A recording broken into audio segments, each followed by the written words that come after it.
apalagi materi kamu udah tahu gitu kan, kemudian sampai di staffnya atau kulturnya kamu udah tahu, waktu orang baca itu, atau mungkin kamu ada urusan, atau mungkin perutmu mulut mau ke toilet gitu, pulang aja nggak apa-apa, karena emang itu bukan permen dari saya. Soalnya ada beberapa masjid itu yang mencegah jamaahnya keluar dari masjid, kulturnya ditaruh di antara tarawih sama witir, dengan jamaahnya ngerti untuk mendapat keutamaan sholat sunnah atau sama witir gitu, biar enggak tinggal pahala itu tetaplah dia untuk itu. Sebenarnya itu juga penalasan, artinya kalau dia mau keluar nongkrong yang ringan minum kopi itu masuk lagi, tapi itu bisa aja. Nah, intinya pokoknya kultur itu bukan bagian dari tarawih, tapi kita juga nggak usah menjadi sampai itu bisa. Jadi kita kalau memang itu diyakini harus ada. Nah, kalau harus ada itu, kalau nggak ada maka taruhnya nggak apa harus kita. Ya, jadi kita lihat urusnya masing-masing. Jadi kalau kita udah berdakwahnya bisa dari membawa statement seperti itu, takutnya menjadi fitnah. Dan fitnah itu akan merugikan dakwah yang lebih besar. Orang yang besar adalah dakwah tentang tauhid. Hanya orang lagi tidak fokus tentang tauhidnya, tapi malah ngomongin yang itu yang menjadi penyumbang. Nah, sebaiknya saya secara pribadi tidak berarti yang kita hati-hati. Nah itu perkara yang harusnya kita tuh luas di situ. Allah Ta'ala. Baik, ini ada 30 tema. Kita masuk ke tema yang kita masuk ke tema seperti biasa. Pembukaan. Untuk setiap penulis selalu harusnya ini memulai dengan bismillah, dan puji Allah Subhanahu Wa Taala, dan syahadat dan salawat. Amma ba'du ini pemisah antara pembukaan dan isi. Kemudian isi dari pembukaannya, jadi Allah telah mencanangkan dengan kitab ini dan petunjuk Nabi dalam ibadah bulan Ramadan yang mencapai 30 pelajaran yang mereka telah meletakkan 10 buku dan 30 pelajaran di dalamnya, dan sebagian pelajaran dalam puasa dan mutlak, kemudian saya letakkan juga sebagian pelajaran yang akan petunjuk Nabi tersebut, dan seluruh pelajaran serta najar-najar ini telah ditunjukkan oleh dalil-dalil dari Al-Quran ataupun dari sunnah Nabi dalam yang lain. Sehingga beliau selain menuliskan najar itu juga memasukkan dalil dari Quran dan sunnah yang solid dan solid untuk dijadikan hujah. Dia tidak menggunakan kata solid tapi solid. Ini yang benar. Gimana hadis-hadis tersebut adalah hadis-hadis yang solid maupun jadi hadis yang solid itu solid maupun hadis. Dan apa yang menyelidiki dan apa yang menunjukkan demikian maka saya tidak bisa. Yang berkenaan dengan solid dan hasan, solid dan hasan maka tidak bisa. Dan kita putih ini saya beri nama Nabi SAW di Ramadan. Nabi SAW dalam Ramadan dan layak untuk membacanya kepada manusia di masjid-masjid di bulan Ramadan. Jadi beliau ini termasuk yang berpendapat ini boleh dibacakan di masjid bulan Ramadan atau di masjid-masjid atau di rumah-rumah sebelum kita muslim untuk mengerti di atas jalan sunnah dalam bulan Ramadan dan di dalam para puasanya. Dan saya mohon kepada Allah SWT akan memberikan manfaat kepada saya, dan kita putih ini dan akan memberikan manfaat kepada yang membaca, mengajarkannya, mencetaknya dan mengucapkannya serta mendengarkannya dan mengamalkan apa yang kita termasuk di dalam itu apa? Bacanya, mengajarkan dan mencetaknya. Itu mencetak ini kan fisik ya. Kita mencetaknya dalam bentuk digital, artinya semoga dengan bisa ya kalian semua yang kita lihat di dalamnya. Wassalamualaikum warahmatullahi wabarakatuh. Jadi kalau kita membaca doa para penulis ini, kita itu merasa ikut apa itu, bergembira gitu, karena kita ada dalam kondisi di mana kita mendukung apa yang beliau dari mulai mempelajarinya, mengajarkannya, kemudian mencetak dalam tanda kutip kita yang kemudian kita produksi dalam bentuk video, masuk mencetakkan dalam bentuk digital ya seperti yang dilakukan di Apple, itu bikin linknya, pasti klik, itu Bisa dicoba termasuk linknya itu. Nah, itu ada di Google Drive. Jadi tinggal download sebenarnya gitu. Tapi ya kadang gitu. Kadang orang udah ngasih link nggak mau download gitu. Makanya saran saya mau ganti kitabnya kirim aja dulu bisa. Jadi kalau ganti kitab hari ini kan ganti kitab tuh kitabnya kirim aja gitu. Agar kemudian orang-orang yang mau dapat ilmunya itu bisa dapat kitabnya.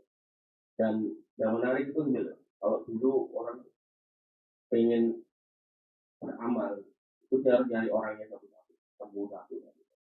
Dan begitu orang itu ngumpul di satu grup, kemudian kita lempari hal yang baik dalam hal ini kitab lah, seri lah, postingan lah.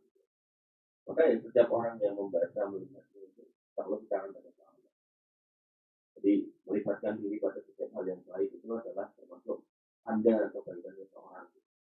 Tapi kalau malas terlibat, di kotor orang, pegahnya enggak sapu, atau toiletnya masjid kotor, mau bersihkan, semua itu kotor gitu kan. Maka ini untuk video orang yang terkil gitu, orang yang kemudian bahil, bahkan hubungan tenaga pun juga bahil. Maka hal seperti ini harus kita coba kurangi sedikit-sedikit, harus kemudian berusaha untuk ambil pada setiap pekerjaan yang kita lakukan, karena asli nanti sana setiap kita akan rugi, menyesal gitu, hidup tidak digunakan dengan baik. Hanya begitu kebaikan itu mengambil kita, jangan sampai kemudian kita sia-sia.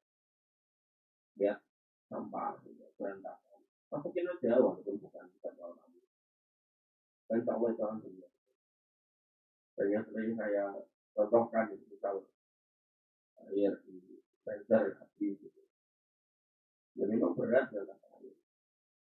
Tapi kalau kemudian itu sampai tertancapkan klub gitu kan, kemudian temanmu minum, setiap cakupannya itu berbeda.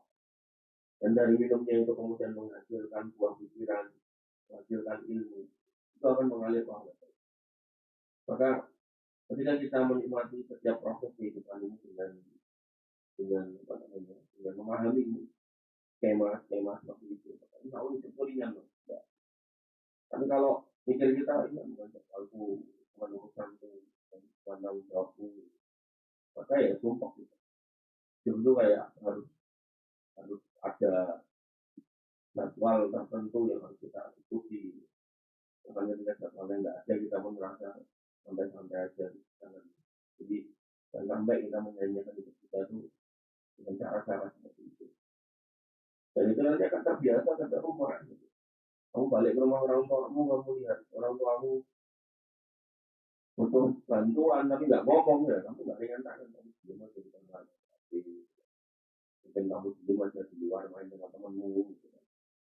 Tapi kalau kemudian yang terjadi ya kita sudah terbiasa untuk menyampaikan orang tua lagi ngapain walaupun nggak bisa tahu, walaupun mungkin cuma kita temenin untuk ngobrol, pokoknya kebaikan itu perlu dilatih. Saya selalu contohkan di masjid-masjid itu, ketika seseorang minta pada Allah miliaran, misalnya seseorang minta 100 miliar atau 10 miliar gitu. Kenapa Allah belum kasih? Karena Allah itu sayang sama kita. Khawatirnya nanti dikasih, terus kita nggak ke masjid, kita nggak sholat, kita nggak belajar. Makanya Allah nggak kasih. Nah kalau ingin dikasih, tata dulu hatinya, tata dulu emosinya, tata dulu nafsunya. Kalau sudah tertata, ya, kita udah tahu nanti kalau punya duit itu banyak buat apa. Dan tentunya adalah hal yang terbaik ketika mendapatkan itu adalah buat bersyukur kepada Allah dengan cara disedekahkan, diinfakkan di jalan Allah, dibelanjakan tidak pada hal yang haram, gitu kan. Maka ya insya Allah duit besar itu depan mata gampang buat Allah. Tapi kalau kemudian kita nggak terdidik, gitu, akhirnya dulu waktu nggak punya rajin ke masjid, rajin ngaji, rajin pengajian, begitu baru punya duit 100 juta itu udah lupa jalan ke masjid, udah lupa kalau kemudian biasa punya jadwal pengajian, kita nggak mau bantu kebaikan gitu. Karena kayak gini harus ditata gitu, jangan sampai kemudian nanti Allah bukakan rezeki buat kamu, Tapi alhamdulillah kita malah jadi sampai apa ini pembukaan saya bahwasanya Ramadan itu bulan penuh kebaikan, maka harusnya kita bisa membuka kebaikan itu dari banyak sisi, dari baca Qurannya kan, dari sholatnya kan, dari puasanya kan. Tapi itu kan ibadah untuk diri sendiri. Maka jangan lupa dari kita baik sama orang, senyum, berjak ngobrol sama orang itu yang baik, gitu kan. Membantu orang, membantu masjid, membantu masjid, tolong menolong dalam kebaikan, gitu kan. Ini kita di jalan.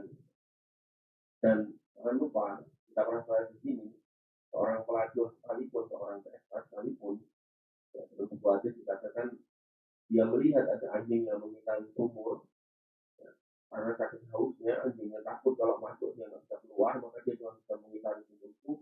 Maka PSK ini pun turun ke dalam sumur ngambil air, dikasih minum ke air anjing itu, kemudian Allah ampuni, Allah ampuni dosanya. Padahal dia itu dikatakan seperti al-Zawyu, orang yang memang profesinya menjual diri, jadi bukan orang yang kalau dibilang sekali-kali berzina itu tidak, tapi memang profesinya gitu. Ya, maka kebaikan kepada makhluk Allah itu terkadang nilainya itu lebih besar daripada ibadah itu sendiri. Makanya nanti kalau kamu ingat di kitab ada buku surat itu kan pernah ditanyakan kepada Rasulullah tentang seorang wanita yang ahli sholat, ahli puasa, ahli ibadah, tapi kemudian sifatnya, sikapnya selalu menyakiti orang, mulutnya, kelakuannya selalu menyakiti orang dan tetapi dia tidak. Tapi sebaliknya ada seorang wanita yang kemudian dia nggak terlalu rajin sholat, tapi sholat waktu tetap, maksudnya nggak kemudian rajin sholat hajud, kemudian puasa Ramadan tetap, tapi kemudian nggak rajin puasa sunnah, gitu kan. Nah, dengan segala macam keterbatasannya itu dia ringan tangan bantu orang sana. Nah, maka yang menarik yang telah mengatakan tidak mungkin. Jadi jangan sampai ya kita memisahkan antara kita itu solid untuk diri sendiri, tapi nggak solid buat orang lain. Gitu. Makanya kadang itu saya dengar dari orang awam itu ngomongnya ngomongnya ke pengajian, tapi yang ngomong nggak ngerti gawean, jadi bahasa-bahasa di situ jangan sampai kena ke kita gitu. Kita ini santri, kita ini sering ngaji, kita ini senang kajian, masih ini kajian, taklim, masih ilmu gitu kan. Maka kita juga harus punya akhlak yang baik gitu, kepada orang tua, kepada teman, saudara, pada lingkungan, gitu. Sampai kemudian kita tidak tumbuh dua-dua pengertian itu. Makanya ini kan didiknya itu secara literasi ini pelajaran ini, secara praktek kalian berinteraksi dengan teman-teman, termasuk juga berinteraksi dengan ciptaan Allah yang ada di atas yang kalian ngurusin itu. Maka harapannya ya jiwa atau hati itu kemudian bisa lunak, bisa lembut sehingga kepada Allah yang namanya manusia, khususnya orang tua khusus kalian jangan sampai menjadi orang-orang yang kasar keras sama orang tua gitu. Orang tua punya masanya dia salah, punya kondisi dimana dia mungkin tidak ideal, tapi ya gimana kita nilai lagi. Maka itu yang terima kasih dalam ini, ya, insya Allah tetap yang terbaik buat kita. Bagaimana Allah berjanji. Allah. Tema pertama, ketika masuk bulan Ramadan, karena kita sama bergembira. Gembira ini harus terus-terusan loh, dari mulai pertama sampai akhir. Jangan cuma gembira pas pertama, setengahnya mulai tebel, terakhirnya mulai anyel tuh. Nopo kok sebulannya loh, THR belum cair. Itu sebuah masalah, tapi masalahnya jangan kemudian dikaitkan dengan Ramadan. Sama yang sering yang saya contoh, kenapa kamu kok tebel? Kalau kelihatan kamu murung, gitu, karena nggak bisa merokok. Gitu. Kita belum ngomongkan hukum rokoknya ya, alat haramnya ya. Tapi yang mau saya sampaikan adalah jangan sampai gitu. Tidak, di saat kita menjalankan atau melakukan kesenangan kita di bulan Ramadan karena kondisi puasa itu kemudian menyebabkan kita sebel dengan puasanya. Nah ini yang perlu diwaspadai. Karena Nabi Muhammad SAW dari Abu Hurairah berkata orang bersuara mengucapkan tentang Ramadan. Datangi kalian Ramadan.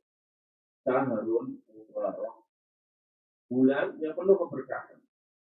Jadi kalau dikatakan keberkahan dan dikatakan bulan, jadi dari awal sampai akhir banyak berkah. Itu keberkahannya. cari rahmat Allah, cari ampunan Allah, cari pahala dari Allah, cari surganya Allah. Nah, kemudian di bulan yang berkah itu, Allah Azza wa Jalla alaikum siyama. Allah wajibkan buat kalian puasa di dalamnya.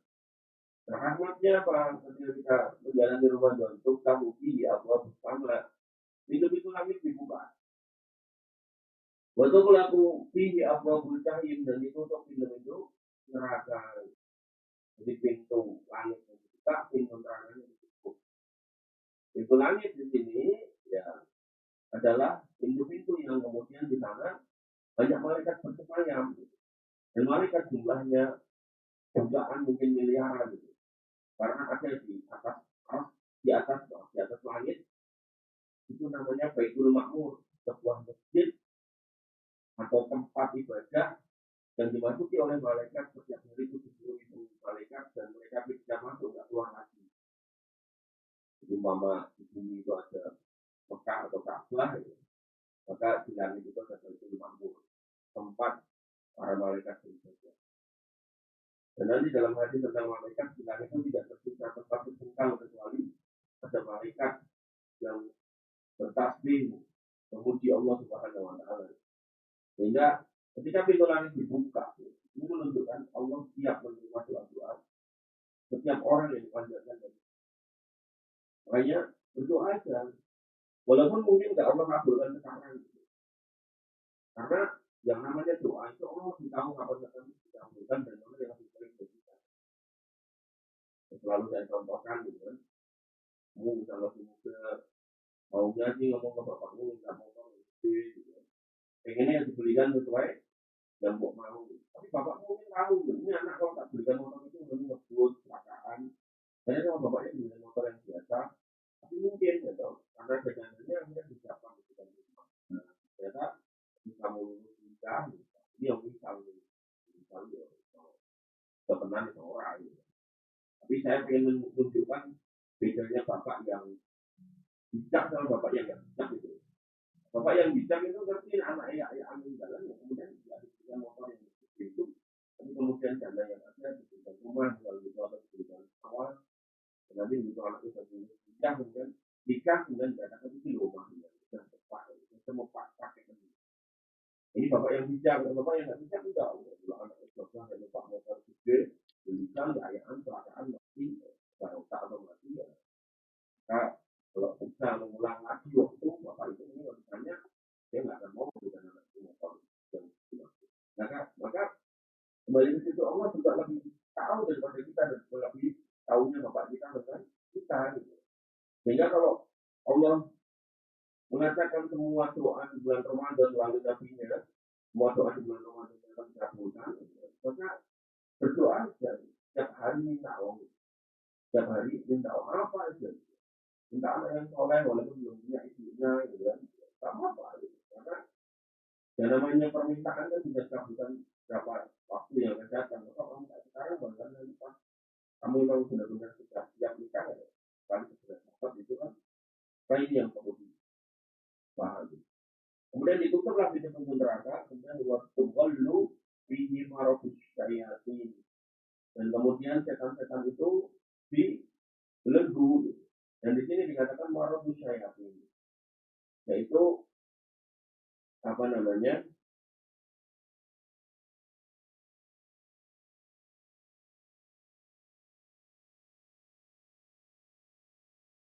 Yaitu setannya itu yang kemudian dibelenggu. Sehingga ya harapannya orang-orang itu bisa kemudian semangat dalam beribadah. Karena kita dapati banyak orang yang kemudian masjid ringan untuk beribadah, ringan untuk baca Quran, gitu kan. Karena setan yang biasa di sini tidak ada, atau kalaupun ada minim sekali. Gitu. Walaupun ada sebagian orang yang berpendapat orang ayat di sini yang dibelenggu adalah setan-setan yang kategori bos-bosnya, kategori orang apa setan-setan yang pantangan-pantangannya. Nah, yang mirip adalah ketika setannya dibelenggu, tapi kok kemudian sebagian manusia itu malah jadi kayak setan. Jadi nggak ada bedanya antara sebelum Ramadan pas Ramadan. Pas sebelum Ramadan ya rokokannya di jalan, di teh, pas Ramadan juga sama. Gitu. Padahal alhamdulillah ya profesinya cuma profesi-profesi yang tidak kemudian menunjukkan dia layak untuk menjadi hamba-hamba yang sombong. Itu orang yang mau beribadah itu orang sombong. Nah ini cuma mulung sampah, cuma buluh-buluh kasar gitu kan. Tapi ya itu orang sombong, rokok, pak parkir. Ini bukan meremehkan profesinya, bukan. Sebenarnya gini loh. Harusnya orang-orang seperti itu tidak tetap untuk menjadi orang yang bertakwa, malah pemimpin mengatas itu. Harusnya kan ya karena hamba Allah yang kemarin dicoba tentang hidupnya ya harusnya malah dia itu lebih dekat kepada Allah gitu loh. Beda orang kaya kalau sombong itu dia punya sebab loh kaya gitu. Tidak ada kata-kata untuk bebas gitu. Bermirip kepada mengisah itu bebas gitu. Nah, tapi ini terang duwe gitu kan rokokan gitu. UBS kan yang pinggir jalan gitu. Nah hal seperti ini nih yang kemudian apa ya istilahnya miris gitu. Bahkan ketika kita ingatkan Muhammad SAW ingatkan foto-foto biasa pikir dan apakah inilah potret ya bagaimana kemudian ada memang nasi wadah ada orang-orang yang kemudian secara karakteristik itu udah kayak setan. Jadi kalau udah kayak gitu tuh setan tuh nggak perlu bisik ya, dia otomatis udah kayak setan. Maka mau Ramadan mau nggak Ramadan ya sama aja. Gitu. Sebelum Ramadan suka nipu, pas Ramadan ya masih nipu ya. Sebelum Ramadan maling motor, pas Ramadan malah maling mobil. Gitu. Nah, seperti ini yang kemudian dengan kita diwangkat ini benar-benar kita usah kaget ya. Jadi kamu kalau baca hadis ini kemudian oh ini Nabi nggak benar ya, ini masih ada orang jelek di sana. Dan itu paling sedih itu kalau pulang pengajian gitu, terus di lampu merah gitu, sebelah mbak-mbak pakai celana kain gitu. Jadi Ramadan gitu kan. Bahkan belok ke arah masjid yang sama yang saya mau ke pengajian. Bahkan ini ya kondisi-kondisi yang tadi sudah bilang di warna. Jadi setan pun juga udah nggak perlu bisikin orang-orang seperti itu karena ya dia udah bertahun-tahun gitu menjadi temannya setan. Jadi kalau ada aulia Allah, waliullah atau hizbullah nanti ada hizbul syaitan, ada wali-wali setan. Ya orang-orang seperti itu ya wali-wali setan tadi karena dia sudah nggak perlu dibisiki. Dia sudah mengikuti apa yang diprogram sama setan itu. Nah, jangan sampai kita seperti itu ya. Di Ramadan itu harus beda. Kemudian lillahi fi lailah khairum min alfi syahr. Di dalamnya ada bulan yang lebih baik daripada 1000 bulan. Man khurima khairaha atau khurima siapa yang kemudian diharamkan dari kebaikannya maka kemudian dia terhalang dari kebaikannya. Bahkan nanti dijelaskan oleh sebagian ulama itu terhalang dari kebaikannya setelah bulan Ramadan. Karena ini loh, kalau kamu nggak bisa mendapatkan kebaikan di Ramadan, kamu nggak bisa menikmati Ramadan itu sebagai bulan yang istimewa, kamu nggak bisa kemudian enjoy di bulan Ramadan. 11 bulan kemudian, insya Allah kamu termasuk orang-orang yang rugi. Kamu akan tumpah ke dalam itu. Nah, hanya kalau kita paham benar di Indonesia ini kita ketemu Ramadan berpuluh-puluh bahkan mungkin ratusan kali tidak merdeka ini sudah kedutaan berapa ya? 70 berapa? 80. Itu lagi. Kedutaan tidak bisa lagi. Berapa nih dong? Berapa mbak? Nah, oh muncul lagi 73. Kita sampai ini lagi. Usaha yang seperti ini. Nasionalis yang mana ini? Yang lihat di Google itu berapa? Itu 6 lebih. Ini dari 2024 ya. Jadi itu berapa itu? Nah ini Google berapa gitu? 79 loh. Kira ya? 45. 79 gitu. Coba dari dulu. Yang ada proses orangnya. Nah, 79 dong. Berarti kan kalau sudah merdeka itu kan berarti 79 kali Ramadan. Tapi kenapa kita masih dapat orang-orang aneh-aneh di Indonesia? Banyak korupsi, banyak orang sodomi, banyak orang berganti, banyak orang bahkan pembunuhan sekarang lebih ekstrim mutilasi karena tadi mereka itu ya saudara kita sama muslim itu tidak merasakan nikmat Allah. Bahkan saya pernah ceritakan di sini kan, ini di penjara, sejarah transit sebelum dipindah ke negara LP Solo gitu. Itu di salah satu kabupaten di Surabaya ini. Kapasitasnya 30-an, semuanya Islam semua, anak muda Islam. Dan maka yang harus kita pahami adalah kita harus paham Ramadan ini bulan spesial, mereka harus bergembira, rasa bergembira, dan kita harus bergembira dan bisa karena kita mirip di Ramadan itu tapi ada misalnya orang itu panjang jalan dari depan kota Solo sampai kilo di situ bukan pengajian tapi pengajian.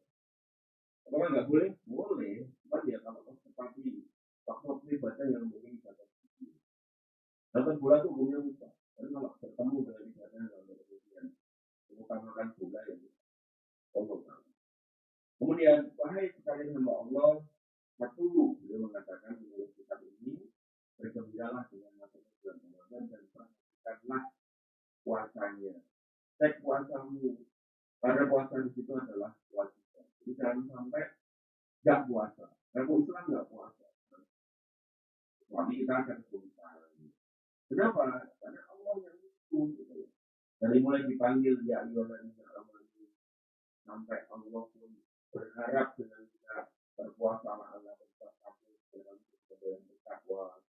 Dan Allah tegaskan perintahnya sama kalau dia suruh kamu hadir di tepi di mana kamu tinggal, di mana bulan itu dilihat, maka berpuasa.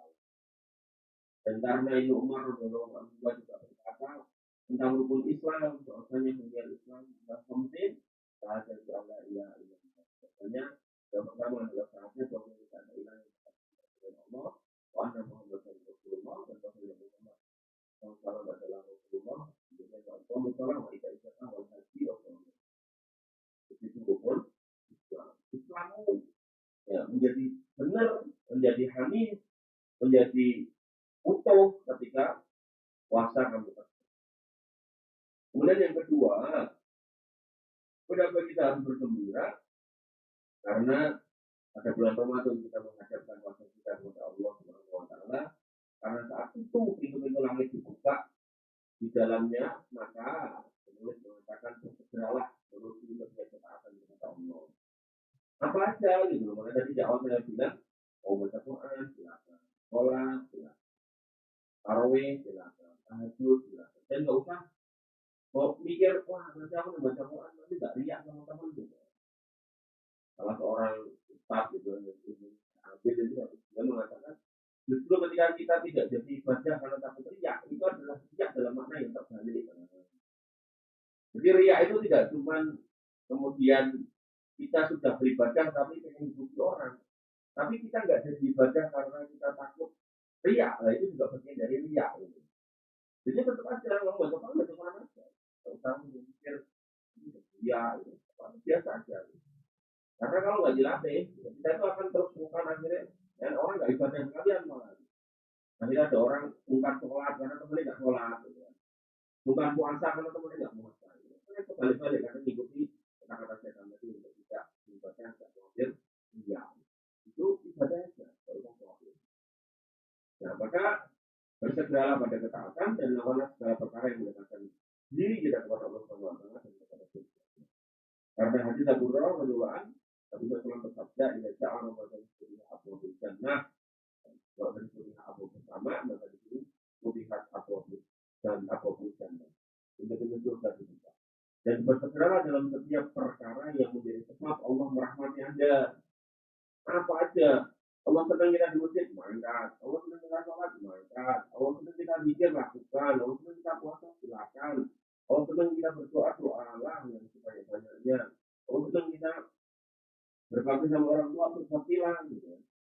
Maka berdasarkan hal itu, kenapa? Karena pintu-pintu rahmat kita. Makanya kalau ada anak kurang ajar sama orang tua di bulan Ramadan ini aneh. Apakah kamu nggak dapat rahmat dari Allah? Kalau kemudian ada seorang istri yang gunakan sama suaminya di bulan Ramadan, apakah kamu nggak dapat rahmat Allah di bulan Ramadan? Kalau ada orang yang kemudian malah mendolimi orang lain di bulan Ramadan, apakah kamu nggak sifatan rahmat di bulan Ramadan? Kan rugi gitu. Wong kalau ada bagi-bagi raskin aja kita pengen dapat gitu kan. Kenapa ini bagi-bagi rahmat kita nggak dapat? Mesti kita introspeksi. Orang tuh kalau bagi-bagi duit itu kan nggak ada berarti mempertanyakan, kok bisa saya nggak dapat kan gitu? Kok bisa? Bahasannya ini. Maka ketika kita nggak mendapatkan rahmat Allah, kok kita kemudian nggak asik dalam beribadah, kok kita kemudian lebih senang bermaksiat, gitu. Melakukan hal-hal yang sia-sia, gitu. Nonton-nonton dan ganja, gitu. Harusnya kemudian bertanya, ada apa dengan saya di dalam? Ya, solusinya bagi istiqamah. Kemudian hadis dari Abu Hurairah dia berkata, ya Rasulullah SAW bersabda, tidak kana Rasul Ramadan, lihat Abu Rahman, wa qulibat Abu Jahannam. Ketika bulan Ramadan dibukalah pintu rahmat dan kemudian ditutuplah pintu neraka, Rasul siratus syayatin dan kemudian disebutlah para. Kemudian yang ketiga kata beliau, waspadalah terhadap dosa-dosa dan kemaksiatan karena ini adalah salah satu jahannam. Berdasarkan hadis Abu Hurairah dia berkata Rasulullah bersabda, tidak sahlah Ramadan putih Abu sama wa qulibat Abu Jahannam wa siratus syayatin. Jadi harusnya orang itu kemudian menjauhi maksiat di bulan Ramadan. Kok Ramadan titik gambutan, Ramadan titik karaokean, Ramadan titik masuk-masukan gitu kan. Maka hati-hati. Kemudian yang keempat, dia mengatakan sungguh-sungguhlah dalam mencari malam Lailatul Qadar pada ganjilnya 10 hari yang terakhir dan jangan lalai dari hal itu. Maka jika Anda bertepatan dengan malam di atas kebaikan, maka Anda akan beruntung dengan kebaikan yang besar. Namun jika Anda diharamkan darinya, maka sesungguhnya Anda telah terharamkan dari kebaikan yang besar. Jadi kalau 1000 bulan itu sekarang 83 tahun, sedangkan umur kita cuma 60-70, berarti ketika kita dapat 1 kali Lailatul Qadar, maka ketika kita mati itu sampai umur 50, maka seolah-olah kita ketambahan 80 tahun. Maka kalau kemudian kita nggak mendapatkan malam itu ya rugi. Makanya mumpung ini belum masuk ke malam terakhir, persiapkan fisiknya, persiapkan agendanya, acaranya gitu. Oh nanti malam terakhir saya mau gimana? Bagi laminnya kayaknya yang mulai tahun orang. Jadi kalau taruh, selesai taruh, pulang, tidur, terus nanti ikut yang mulai sampai menjelang. Karena kalau kamu lakukan itu rutin, ya, walaupun kamu nggak ikut, insya Allah benar. Ya. Jadi cari agendanya. Oh saya kan wanita, saya harus di rumah. Kenapa di rumah? Sholat aja di rumah. Baca Quran, wirid. Tapi ngantuk, sendirian sambil wirid. Barangkali nanti sambil sendirian kita tertidur, bahkan disitulah kemudian insya Allah terhitung kita ibadah dalam posisi tertidur. Tapi kalau untuk bantal melekar, doa, insya Allah ayat kita amut, ya tapi itu nyata tidur. Kita ulang maka berdasarkan hadis Abu Hurairah dia berkata tatkala Ramadan hadir Rasulullah SAW bersabda, "Waja'akum Ramadan syahrul mubarak." Telah datang kepada bulan Ramadan, bulan yang penuh keberkahan. Istarodallahu alaikum qiyamah. Mewajibkan puasa di bulan itu untuk tahun di abwabul jannah, dibuka pintu-pintu surga. Waktu bulan ufi di abwabul jahim dan kemudian ditutup pintu-pintu neraka. Kemudian waktu walu di asyayatin dan kemudian belenggu itu setan-setan ini wilayah di dalamnya ada sebuah malam. Khairun min alfi syahr yang lebih baik daripada 1000 bulan. Manhuri mahairoha fakot kumina. Maka siapa yang kemudian mengharamkan kebaikan pada malam itu, maka kemudian telah mengharamkan kebaikan. Kemudian beliau menasihat yang kelima, jika bulan Ramadan telah masuk, maka beritakanlah berita gembira kepada kaum muslimin akan masuknya bulan tersebut. Bagaimana Nabi SAW telah memberikan kabar gembira dengan datangnya bulan tersebut. Beliau memberitakan berita gembira tersebut kepada keluarga-keluarga beliau, sahabat-sahabat beliau, dan selain mereka dan jadilah Anda termasuk orang-orang yang memberikan kabar gembira terhadap segala kebaikan, maka jangan menjadi orang yang membuat orang lari dari kebaikan. Maka ini loh yang saya bilang, kenapa kultum di bulan Ramadan itu tak perlu dimasukkan dalam kategori bid'ah, karena itu momen untuk kemudian menggembirakan orang, menceritakan tentang keutamaan Ramadan. Tapi ya nggak usah diyakini itu bagian dari tarawih. Kalau memang diyakini bagian dari tarawih, nggak usah tarawih kalau nggak ada kultum ya bukan. Tapi kita nggak sampai level itu gitu loh. Kita lebih macam ingin sharing gitu. Kan tidak, sekarang kan nggak kayak dulu. Orang dulu itu ada kasih tahu yang baik-baik itu sama. Sekarang coba kamu tiba-tiba ada orang lewat kasih tahu, oh kamu aja bulan ini ya, belum tentu dia mendengar. Tapi begitu kita ada di atas mimbar, kita ada di depan kaum muslimin, maka insya Allah mereka akan dengar. Walaupun dia jabatannya juga, ya dia akan dengarkan walaupun dia orang pejabat. Gitu. Karena hadis Anas bin Malik radhiyallahu anhu dari Nabi SAW dia bersabda, "Yasiru wa la tu'assiru." Mudah-mudahan jangan kamu sulit-sulitkan orang. Beragama yang mudah dan dibikin sulit. Selawatan itu mudah. Allahumma sholli ala Muhammad, Allahumma sholli ala Muhammad, Allahumma sholli ala Sayyidina Muhammad. Gak perlu nyewa organ, gak perlu bayar puluhan juta, ratusan juta, gak perlu jibrak-jibrak, gak perlu nyewa biduan gitu kan. Cukup kamu duduk manis, sholawat Allahumma sholli ala Muhammad. Wabashiru, wala tunafiru. Kasih kabar gembira dan jangan kamu buat orang lain gitu. Ya. Gimana Ramadan? Kira-kira pokoknya kita bergembira dalam Ramadan. Orang sama gitu. Gimana Ramadan? Enak, kosong, duit, sama panjang tebel, reso rokok, reso mancing, reso ini, reso ini. Jadi orang malas puasa. Bahkan kalau itu sampai kita ucapkan dan orang nggak puasa karena ucapan kita, nah kita yang berdosa. Sebaliknya, kalau kita kemudian mengabarkan yang baik-baik lalu orang kemudian bersemangat dalam Ramadan, maka kalau kita dapat. Yang keenam, selalulah menuju kepada kebaikan dan pada bulan Ramadan menghadaplah kepada segala kebaikan dan melakukannya perbanyaknya serta meninggalkan segala keburukan dan dosa-dosa di dalamnya. Mudah-mudahan Allah memberikan Anda kita semua dari api neraka dan tidaknya yang ketika itu bersegeranya Anda sejak awal malam Ramadan. Jadi mumpung masih ada Ramadan, ayo kita kerjakan. Berdasarkan hadis Abu Hurairah radhiyallahu di atas, dia berkata Rasulullah bersabda, jika telah ada pada awal malam bulan Ramadan dibelenggulah setan-setan dan kejahatan bangsa jin, ditutuplah pintu-pintu api neraka, maka tidaklah dibuka darinya satu pintu pun, dan dibukalah pintu-pintu surga, maka tidaklah ditutup darinya satu pintu pun, dan menyerulah seorang penyeru, ya beliau khair, wahai pencari kebaikan, menghadaplah akbil, waya beliau syar, dan wahai para pencari keburukan, akhir, batasilah, mandekolereno, gitu. Dan Allah memiliki orang-orang yang dibebaskan dari api neraka dan demikian itu kullal lailah setiap malam. Ya, jadi ini jelas sekali semua pintu-pintu kebaikan terbuka maka kita enggak jadi orang rugi. Yang ketujuh, tidak ada termasuk melakukan kebaikan yang bersegera kepadanya dalam bulan Ramadan maka bergembira dengan segenap kebaikan.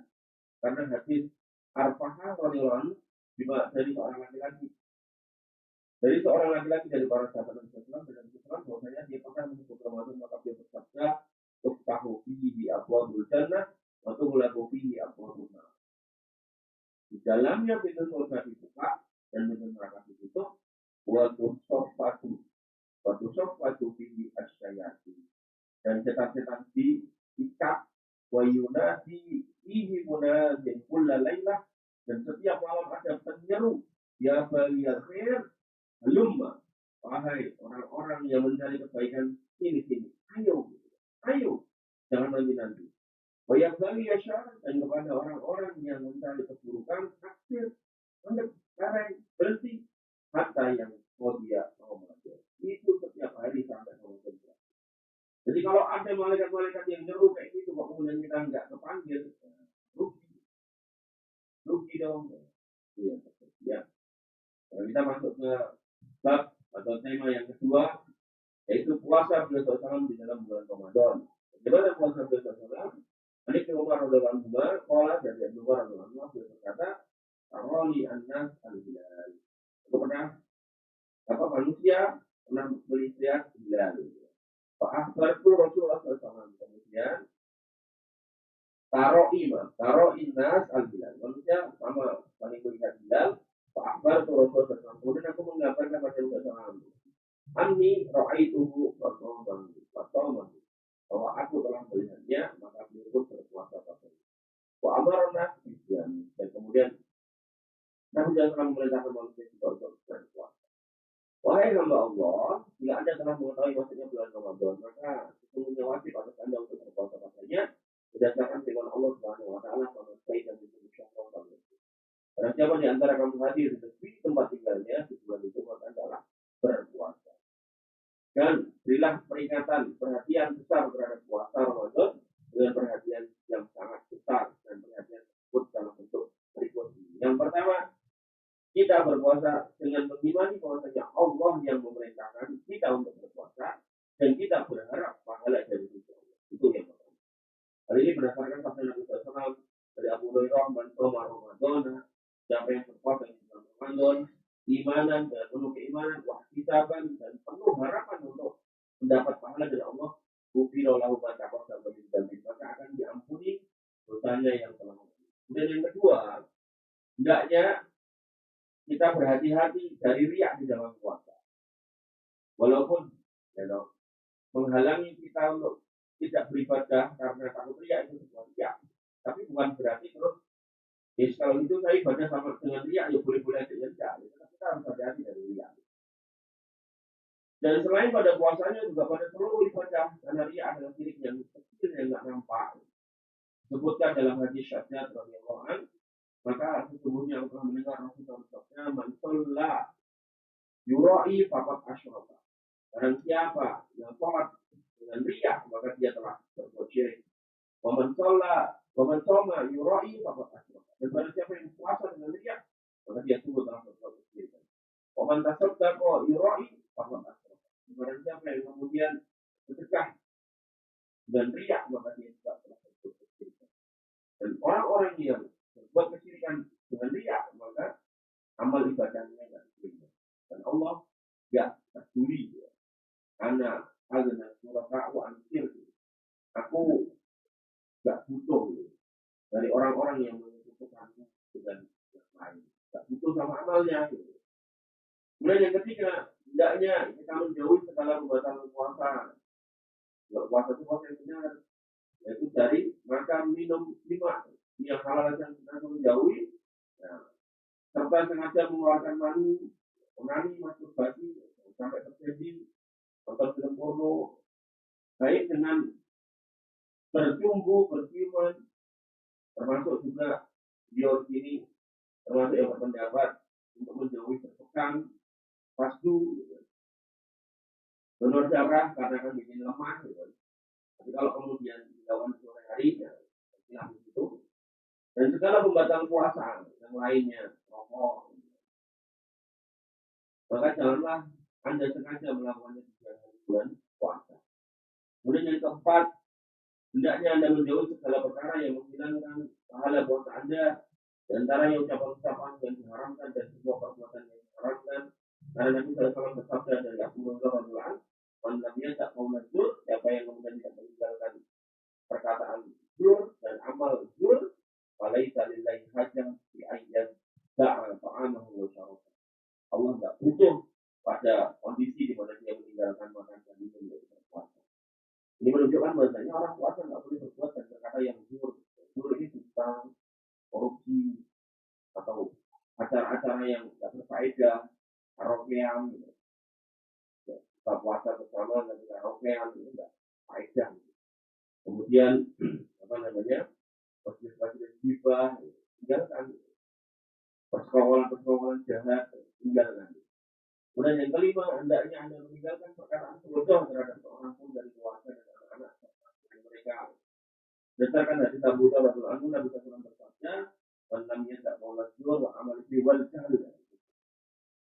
Di perdebatan yang tidak penting, diskusi-diskusi yang tidak bermutu, kan? Obrolan-obrolan yang tidak jelas. Gitu.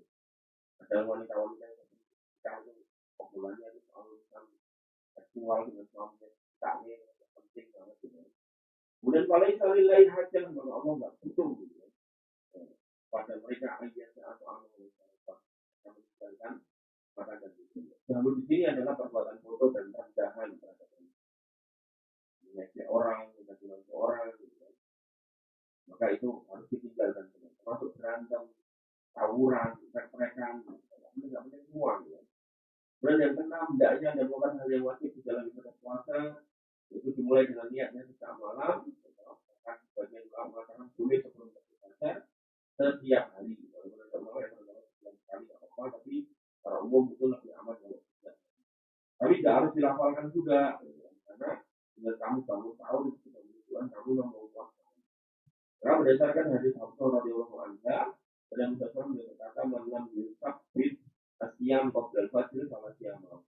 Barang siapa yang tidak melihatkan puasa sebelum fajar, maka tidak ada puasanya. Ini wabil khusus buat puasa wajib ya. Kalau puasa sunnah, dia ada di tengah hari tidak apa-apa. Kemudian yang ketujuh, hendaknya Anda melihatkan puasa yang makruh. Maksudnya dia memenuhi unsur syariat, yaitu menahan diri dari segala pembatal. Puasa dengan niat ibadah kepada Allah sejak setiap fajar kedua hingga kembali. Berdasarkan firman Allah Subhanahu wa taala, "Summa aqimus siyam ila lail." Kemudian sempurnakan puasa kalian sampai malam. Kemudian yang kedelapan, hendaknya Anda menjauhi rafat, yaitu semua bentuk ke apa ya, pikiran-pikiran terkait dengan seksual, apakah mulai dari omongan, perbuatan, sikap, sampai hal-hal yang menjurus kepada jima, gitu. Film-film porno, gitu. Maka jauhi semua itu. Karena kan Nabi SAW dari Abu Hurairah dia bersabda, "Asyamu sunnah, walayar pas, walayar jal." Puasa itu perisai. Karena kalau orang itu dikasih perisai, harusnya dia nggak mempan dari serangan musuh. Nah, musuhnya setan, nyerangnya apa baru. Nah, pikiran-pikiran jelek itu ditepis gitu. Mau nonton, diajak temen nonton yang nggak tepis. Diajak pacaran tepis gitu kan, diajak gitu. Nah, enggak, pokoknya tepis semua gitu. Kemudian jangan juga melakukan hal yang bodoh, gerakan petasan gitu kan, buang duit, gitu. Kemudian nongkrong yang nggak berfaedah, gitu. Tidak. Yang kesembilan, jauhilah permusuhan dan teriakan di dalam puasa Ramadan. Berdasarkan dari Abu Hurairah yang berkata Rasulullah Allah Taala berfirman, "Kullu amalin Adam lahu illa siyam." Tiap amal itu ada untuk mereka kecuali puasa. Karena uridu ana asyihi. Karena puasa itu untuk puluhan Allah dan aku sendiri yang akan mengajarnya. Usia muslimah dan puasa itu selesai. Tidak ada yang tahu di ahadikum fala yarfus fala yashab. Dan apabila kalian melakukan puasa, maka jangan kemudian berkata-kata yang jelek, yang jorok, wala yashab, dan jangan berteriak-teriak. Ya kalau teriakan itu nggak penting gitu kan, maka nggak usah teriak-teriak kamu wanita gitu kan. Itu teriak kemudian semua mata kalian memandang, bukannya malu tapi malah senang. Ya, ini harus kita introspeksi. Ada apa dengan kita? Dan sampai kemudian kita malah seperti itu. Kemudian astahbu adalah hal bisomu, yaitu ribut, bertengkar. Kemudian asyahu itu teriakan-teriakan. Astahbu itu adalah hal bisomu, ribut, berantem. Berantem itu berantemnya nggak penting, rebutan pacar. Udah lapor sama temennya, akhirnya sekolah satu dengan yang lain tawuran. Itu setan banget. Nah setannya dibelenggu kok ini terjadi lah. Udah mereka udah tiap hari kesetanan. Makanya yang harus kita pahami adalah alhamdulillah kita nggak seperti itu. Dan nanti kalau ada seperti itu jauh-jauh jangan mendekat. Maka jika Anda telah mempraktekkan apa yang telah kami sebutkan kepada Anda, maka jika Anda telah meraih kuasa yang merealisasikan kata Anda tidak Anda. Ta'allakum tattaqun. Wani bikin azan yang Allah yakum saya rasa untuk pagi ini cukup sampai di sini. Kalau betul kita lanjutkan. Ya, betul. Mohon berkata itu lanjutkan. Saya tutup layarnya, kita masuk ke jawab silakan ya. Dan konsep yang bisa digunakan komen. Yang pertama, apa mungkin untuk merubah takdir dan bagaimana kita milih antara takdir dan kita? Ya, takdir itu bisa diubah dengan doa. Banyak-banyak berdoa dan kemudian ditakdirkan yang baik. Makanya di dalam hal memilih pasangan itu ada sholat istiqomah, di dalamnya ada doa Allah yang takdirkan. Takdirkan itu logika, dengan minta supaya ditakdirkan dengan hikmah kepada Allah, kan? Wassalamu warahmatullahi wabarakatuh dan minta utamaan yang paling besar, kan?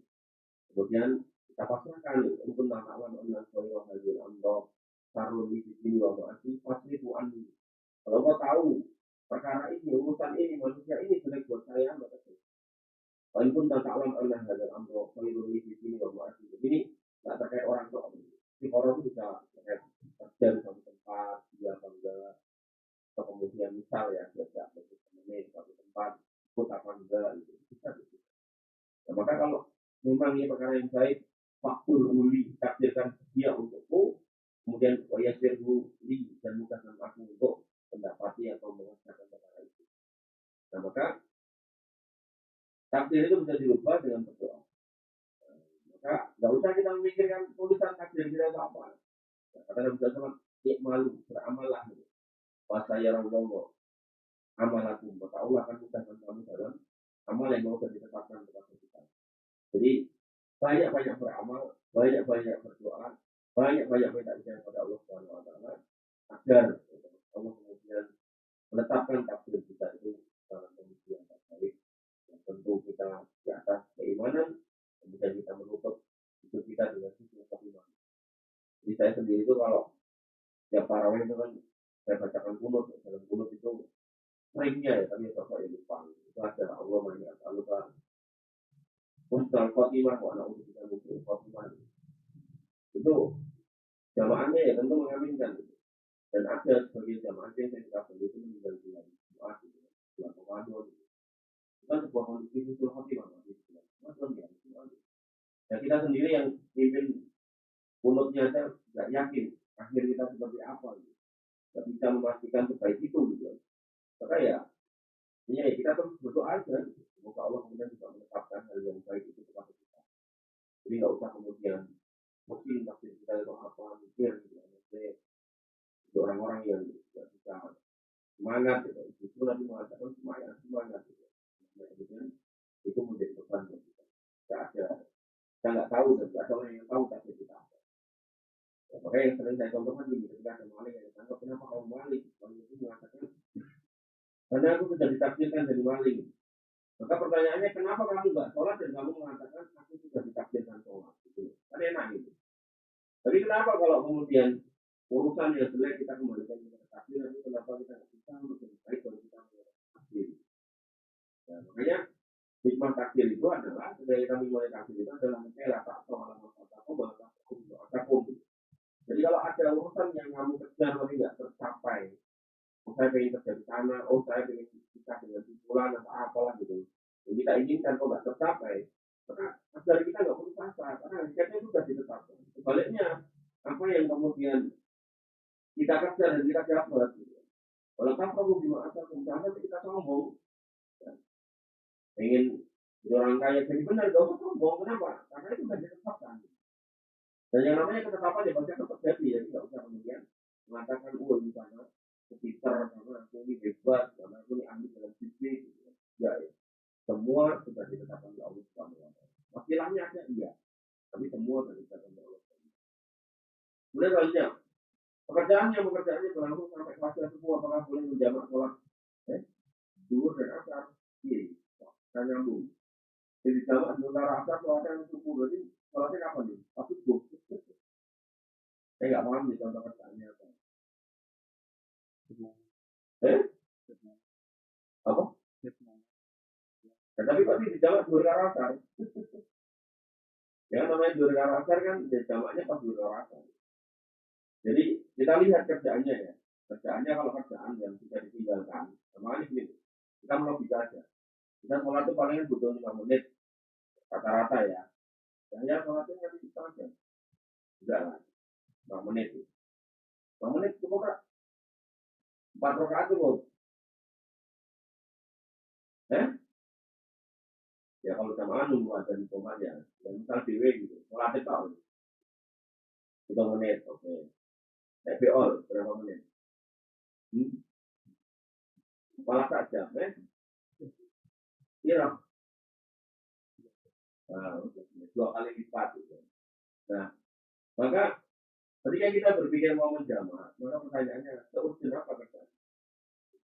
Kemudian yang kedua, ketika kita mau ke toilet, melanjutkan, bisa nggak itu dijamak? Jamak orang mulai, boleh, nggak bisa. Nah, karena nggak bisa, maka usahakan sholat itu juga nggak usah dijamak. Tapi kalau emang kerjaannya urgent sekali, Contoh, ada orang yang memang dia harus ngawasi mesin. Mesin itu kalau nggak diawasi, nanti kemudian suhunya naik atau kemudian ada yang error, bisa meledak, bisa membahayakan orang. Nah, kondisi-kondisi seperti itu dia bisa menjaga. Contohnya apa? Tentara yang jaga. Itu bisa menjaga dia. Jangan harus ngawasi. Luput ngawasi, ada penyusup masuk ke dalam negeri, bawa narkoba, rusak langsung saja. Nah, mereka ini bisa. Ya, kalau dikiaskan di perbatasan ya, polisi yang jaga polisi. Kalau emang jadwalnya dia jaga dari misal sebelum maghrib jam 5 misal sampai bisa ya, nabrak ya, jam malam. Nanti harus ngawasi. Tapi kalau bisa aplukan, kan mungkin nggak sendiri kalau jaga dua orang, tidak asuransi, nggak apa-apa. Nggak usah sholat semua, ada sholat semua ya, pokoknya kosong nanti ada. Yang ada apa kan? Karena pekerjaan-pekerjaan yang urgent bisa. Jadi jamaah itu bisa dilakukan lebih urgent. Contoh lagi misalnya, seorang dokter yang mau operasi, dia operasi mulai jam 10 pagi, mikir dia jam 2 selesai. Tapi karena ternyata pasiennya ini profesor di perut, gitu. Sehingga organ-organnya nempel, gitu kan. Ini tenang nih. Kalau di perutnya itu organnya nempel, oleh capek. Gitu.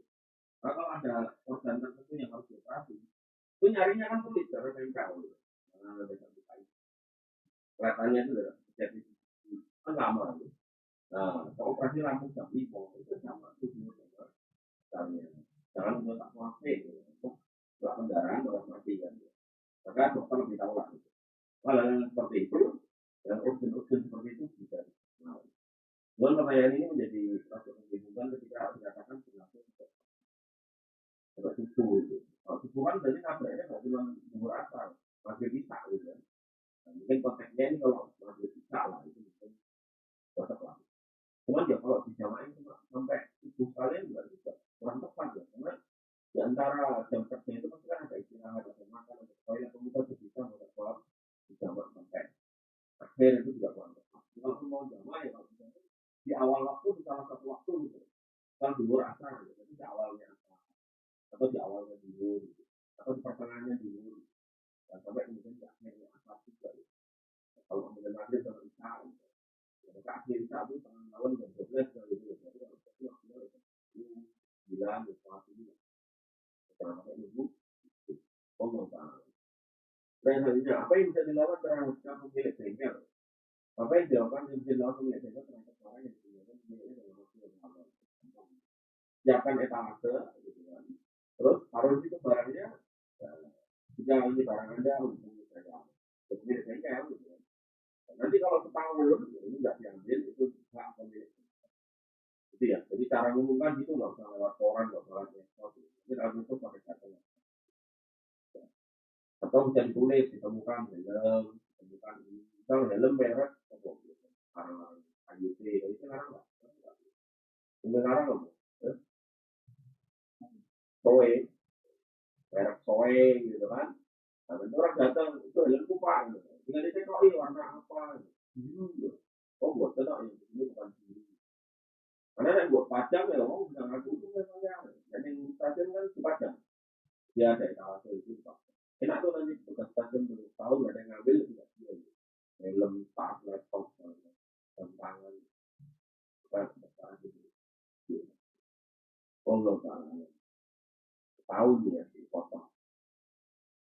Kemudian pertanyaan, saya seorang ibu rumah tangga, seminggu menjelang selesai bersama keluarga, berangkat mudik pulang kampung. Jalannya yang kami tempuh dalam memenuhi sholat musafir, berbeda kami bersamakan kita akan berangkat dari rumah. Dalam kitab fikih yang pernah kita baca, itu diperintahkannya adalah kita suruh apa aja. Sehingga nanti pas kita jalan, dan baru berdepannya. Jadi tidak dari sejak paginya sarapan, tapi tidak di jalan jadi pas posisi jalan lapar. Tapi di dalam kitab fikih yang lain diperbolehkan kalau kita lapar, jauh, gitu kan. Jelas-jelas jauh gitu kalau dari dulu ke Papua kan jauh gitu.